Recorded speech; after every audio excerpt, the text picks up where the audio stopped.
মুখরোচক কোনো ভর্তা হলে ভাত খাওয়ার জন্য আর কোনো কিছুই দরকার হয় না, মাছ মাংস বা অন্য কিছু। এরকমই একটা ভর্তা আমি আজকে করব, সেটা ব্যতিক্রম একটা জিনিস দিয়ে, সেটা ব্যতিক্রমভাবেও একটু। আপনারা এই ভর্তাটা ট্রাই করে দেখবেন, খেতে অসম্ভব মজা হয়েছিল।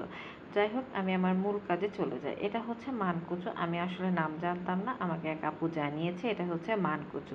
তো এই যে কচুগুলোকে আমি এভাবে টুকরা টুকরা করে কেটে নিয়েছিলাম।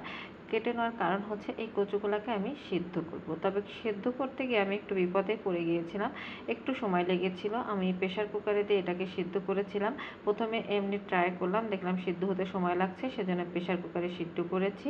সিদ্ধ করার পর এগুলোকে এভাবে ম্যাশ করে নিচ্ছি। তো ম্যাশ করার পরে আমি আর যে উপকরণগুলো দেবো তার মধ্যে যে রসুন আর মরিচগুলো আমি ভেজে নিচ্ছি।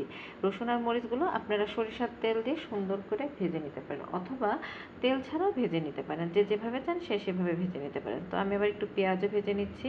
এই যে পেঁয়াজগুলোকে একটু ভেজে নিতে হবে এইভাবে হালকা হালকা, একদম ফুলফিল না। তার সাথে আবার আমি 2টা শুকনো মরিচও দিয়ে দিলাম।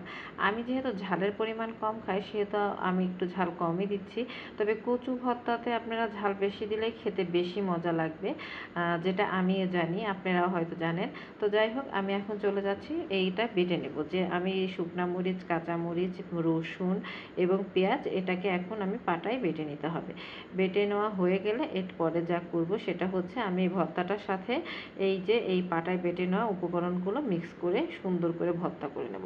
তবে সত্যি কথা বলতে কি, আমি যখন এটাকে চাখছিলাম যে দেখি এটা খেতে কেমন হয়েছে, তো দেখলাম যে না, এটা খেতে বেশ মজাই লাগছে, এরকম ভাজা ছাড়াও খাওয়া যাবে। আর তাছাড়া আবার আমি ভেবেছিলাম যে এটাতে হয়তো বা হাত চুলকাবে, তাহলে বুঝতে পারবো এটা খাওয়ার সময় গলা চুলকাবে, কিন্তু না, আমি খাওয়ার সময় দেখলাম এটা গলা তো চুলকালোই না। কাঁচা কুচুটা যখন আমি ভর্তা করে খেলাম তখনও আমার গলা চুলকায় নাই। তবে হ্যাঁ, আমি কিন্তু এর মধ্যে বেশ কিছু উপকরণ দিয়ে দিয়েছিলাম যাতে গলা না চুলকায়, কিন্তু অরিজিনালি গলা আসলে এটা চুলকায় না। তো এই ভর্তাটা আমি সরিষার তেলে এখন সুন্দর করে ভেজে নেবো, একটু সময় নিয়ে অল্প জালে আস্তে আস্তে এটাকে ভেজে নিতে হবে। তারপরে এর মধ্যে আমি আরও কিছু উপকরণ দেবো। আমি একটু লেবুর রস দিয়ে দিচ্ছি, দেখেন, যাতে ওই যে বললাম একটা ভয় থাকে ভিতরে কাজ করছিল যে যদি চুলকায় গলা, অনেক সময় গলা চুলকাতে পারে, সেজন্য এটা আপনারা দিবেন। আমি তার সাথে একটু তেঁতুলের টকও দিয়ে দিলাম। এখন এটা দেওয়ার ফলে কোনো মতে এই ভর্তাটা তার গলা চুলকাবে না, এবং খেতেও একটু সুস্বাদু লাগবে, একটু টকটক লাগবে। এবার একটু সময় নিয়ে আস্তে আস্তে আমি এই ভর্তাটা সুন্দর করে ভেজে নেব। আসলে এই ভাজার মধ্যে একটা কেরামতি আছে, যে যত ভাজাটা সুন্দর হবে বা আপনি সুন্দর করে ভাজতে পারবেন তত সুন্দর লাগবে এই ভর্তাটা।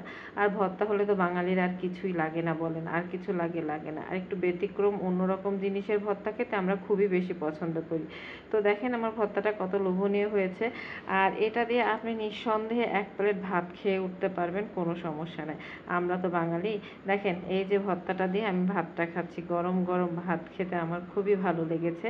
তো খুব বেশি কথা আর বাড়াবো না, আজ এ পর্যন্ত। সবাই ভালো থাকবেন। আর আমার রেসিপি যদি আপনাদের ভালো লেগে থাকে তাহলে অবশ্যই একটা লাইক এবং কমেন্টস করে আমার চ্যানেলটাকে ফলো করে যাবেন। তো সবাই ভালো থাকবেন। আজ এ পর্যন্তই। আল্লাহ হাফেজ।